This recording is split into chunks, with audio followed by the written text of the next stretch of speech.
نحن أحرار بمقدار ما يكون غيرنا أحرارا.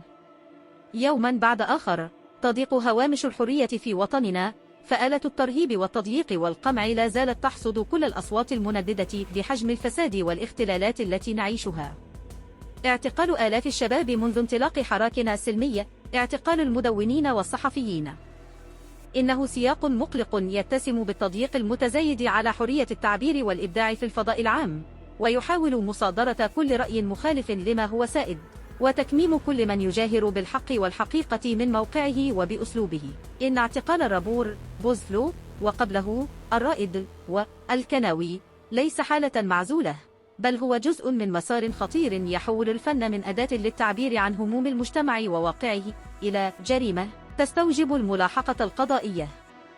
إن الفن، وخاصة فن الراب، هو مرآة تعكس واقع الشباب وتطلعاتهم الحقيقية.